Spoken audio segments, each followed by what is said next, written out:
हे जर दीरडं तुम्ही एकदा अशा पद्धतीने केलं ना, तर 3 दीरडे खाऊन सुद्धा 1 दीरडं तुम्ही एक्स्ट्रा मागून खाणार म्हणजे खाणारच. तर त्यासाठी काय करायचं आहे बघा, इथे ना दीरडे बनवण्यासाठी एक खलबत्ता घेतला आहे. त्या खलबत्त्यामध्ये ना भरपूर नकललेला लसूण टाकून घेते. त्यानंतर थोडंसं मीठ टाकते, जिरे आणि ओवा टाकून घ्यायचा आणि चांगलं ना खलबत्त्यामध्ये एकदम बारीक असं कुटून घ्यायचं आहे.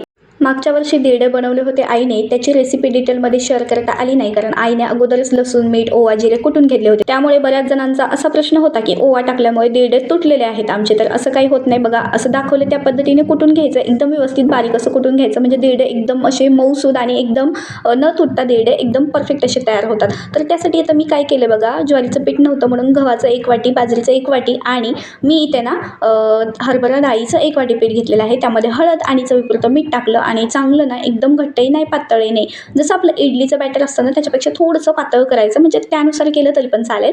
त्यानंतर 1 वाटी घ्यायची आणि तव्याला ना छान असं कांद्याने तेल लावून घ्यायचं आणि दीरडं छान असं पसरवून घ्यायचं. 5 मिनिटं दीरडं वाफवून घेतल्यानंतर परत पलटी करायचं आणि पहिलं दीरडं जरा ना पलटी करताना थोडा त्रास होतो. पहिलं दीरडं तुटू पण शकतं, पण मी ना छान असं पलटी केलेलं आहे, त्यामुळे माझं पहिलं सुद्धा दीरडं अगदी परफेक्ट झालेलं आहे. गेल्या वर्षी पण आईचं पहिलं दीरडं सुद्धा अजिबात तुटलेलं नव्हतं. मला गेल्या वर्षीसारखे आईसारखे दीरडे जमले नाहीत, पण पुरेपूर मी प्रयत्न केला आहे छान दीरडं बनवण्याचा.